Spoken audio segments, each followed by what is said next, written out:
ሰላም ጤና ይስጥልኝ ኢትዮጵያውያንና ትውልደ ኢትዮጵያውያን በዓለም ዳርቻ ያላችሁ ሁሉ ሰላማችሁ ይብዛ እያልኩኝ ወደ ቀዳሚ አጀንዳዬ ከማለፌ በፊት የጎጃም ፋኖ መሪ አቶ ዘመነ ካሴ ሁለተኛ አካሄድ እንደ መግቢያ የተመለከቱት ነበረ። እንግዲህ በመስቀል እንግዲህ በትልቁ ዞ እንዲህ ሃይማኖት መሪነት እና እንዲሁም ደግሞ የትግል መሪነት ሁለቱ እንዲሁ ትንሽ ሪቨርስ ስለሚያደርጉ እነሱን ለእናንተ ጥያቄውን ተወውና እንዲሁ አይጻረርም የሚለውን ሀሳቡን ሲተወህበት ትንሽ ያው ወጣ ስለሚል ነው። ከባህላችንም ከሃይማኖታችንም አንፃር ትግል ሌላ ጉዳይ ይሄ ሌላ ጉዳይ ትንሽ እንዲሁ መስቀሉ እንዲሁ ከንቱ እንዳይሆንብን የሚለውም አንድም ትልቅ ነጥብ ስለሚይዝ ነው።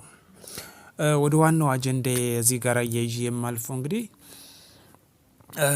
ከሰኞ ጀምሮ የተባለው በዛሬው ዕለት ማለት ነው የኢትዮጵያ መከላከያ ሰራዊትና የፌዴራል ፖሊስ ወደ ትግራይ ክልል ከተሞች እንደሚገባ የወጡ መረጃዎች ያመለክታሉ። የፌዴራል መንግስት ለዚህ ውሳኔ የደረሰው ከትላንቱ በጀነራል ታደሰ ወረደና በጠቅላይ ሚኒስትር አብይ አህመድ በሁለቶች መካከል በተደረገ ስምምነት እንደሆነ መረጃዎች ያመለክታሉ ማለት ነው። ይህም እንግዲህ የህወሓት ታጣቂዎች ወደፊት በገፉበት ሁኔታ ነው ይህን አስመልክቶ የወጣው።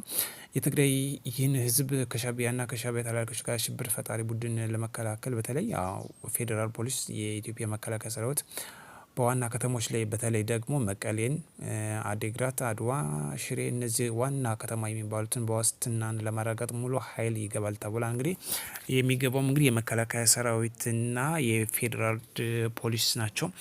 እነዚህም እንግዲህ በተለይ ከተሞችን ለመቆጣጠርና የክልሉን ሰላም ለማስጠበቅ ትልቅ ሚና እንደሚጫወት ከዚህ ባለፈ ደግሞ በተለይ ከኤርትራ ጋር የሚያደርገውን ተላላኪነት የመረጃ እንዲሁም የትጥቅ እንቅስቃሴ ያንም ለመግታት ታስቦ እንግዲህ ለስምምነት ጊዜው አስተዳደሩ ጋር ስምምነት ደርሰው በዛሬው ዕለት 22/07/2017 ዓ.ም እንግዲህ ይገባል። ከዚህ ጋር አያይዘን እንግዲህ በሰሜን ጎጃም ዞን ዱር ቤቴ ከተማና እንዲሁም ደግሞ ደቡብ አቸፈር ወረዳ በጋራ በመሆን ባለፈው ስልጠናቸውን ያጠናቀቁ 33ኛው ምልምል የአድማ መከላከል አባላትን እንግዲህ በደመቅ አቀባበል ተደርጎላቸዋል። እነዚህ የተመረቁት እንግዲህ በ10 ሺህ በላይ እንደተመረቁ እናስታውሳለን። በዞኑ በተለያየ አቅጣጫ እንግዲህ ወደ ስራ እየገቡ ይገኛል። በዝም እንግዲህ በሚገቡበት ጊዜ ደማቅ አቀባበል የተደረገላቸው ይገኛል ማለት ነው። ይህም ያመላክተው እንግዲህ የህዝብ ልጅ ህዝብ የሆነው እንግዲህ ከመንግስት ጎን በመቆም የክልሉን ሰላም ለማረጋገጥ ከፍተኛ ሚና እየተጫወቱ መሆኑን አመላካች ጉዳይ ነው። ከዚህ ጋር አሁንም በተያያዘ መልኩ እንዲሁም ደግሞ በደብረ ብርሃን ከተማና አቀባበል ተደርጎላቸዋል። አቀባበልም በመርሃ ግብሩ ላይ የሰሜን ሸዋ ዞንና የደብረ ብርሃን ከተማ አስተዳደር የስራ ኃላፊዎች በተገኙበት ነው የተደረገ። እጅግ ደስ በሚል መልኩ ነው እንግዲህ የህዝብ ልጅ ማለት ይህ ነው በግልጽ በተጨባጭ መልኩ እያሳየን መሆኑ ይሄ አንዱ ማስረጃ በትልቁ የሚያመላክት ነጥብ ነው። እዚህ ጋር በተያያዘ ወደ ሌላኛው ጉዳይ ደግሞ የምናልፈው እንግዲህ ብቃት ያላቸው ተተኪ ጀማሪ መኮንኖችን የማፍራት ጥረት ተጠናክሮ እንደሚቀጥል የመከላከያ አዛዥ ማለትም የሆሪሶ ማሰልጠኛ ተቋም ዋና አዛዥ የሆኑት ጄኔራል ኮሎኔል ከድር ጫጮ ናቸው። ይህ እንግዲህ ብቃት ያላቸው ኮሎኔሎችን የማፍራት ጥረት ተጠናክሮ እንደሚቀጥል እንግዲህ እያሰለጠኑ እያስታጠቁ ሀገርን እንግዲህ ሰላሟን የማስጠበቅ ይዘው ወይ ሰሞኑን እጅግ በርካታ እየተመረቁ እያስመረቀ መንግስት በዚህ ሰዓት ይገኛል። በተለይ በአማራ ክልል ፖሊሶች የሚያሰለጥናቸውም እንዲሁም ደግሞ በፌዴራል ደረጃ የሚሰለጥኑት በተለይ በመከላከያ በርካታዎች እየተመረቁ ነው በዚህ ሰዓት የሚገኙ። ይህ ደግሞ የክልሉን ብሎም የሀገርን ሰላም ለማረጋገጥ ከፍተኛ ሚና እየተጫወቱ የሚገኝበት ነው።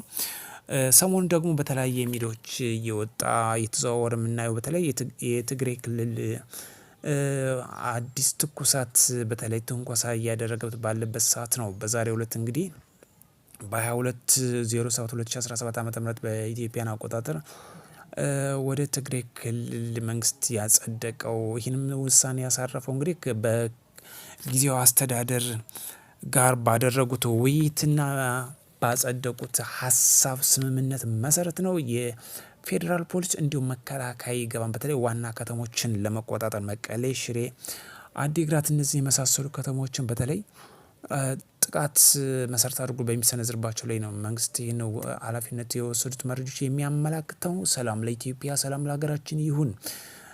ዘረኝነት በየትኛው አቅጣጫ እንደማይጠቅመን በግልጽ እያየንበት የተረዳንበት ነው።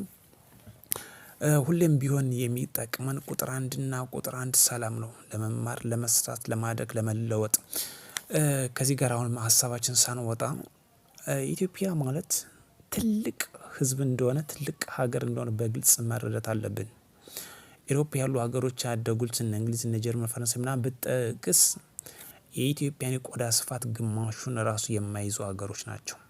100% የምነግራችሁ ግማሹ። ይህ ህዝብ እጅግ ጠንካራ ህዝብ ነው፣ ብዙ ህዝብ ነው።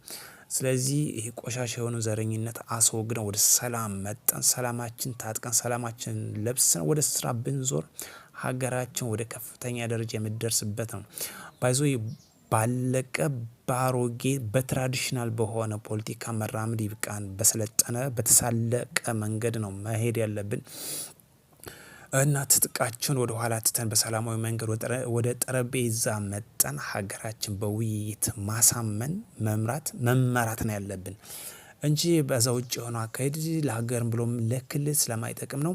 ሰላም ለሀገር ይሁን፣ ሰላም ለኢትዮጵያ። በሌላ ቪዲዮ እስክንገናኝ ሰብስክራይብ በማድረግ ጠብቁ። ቻው።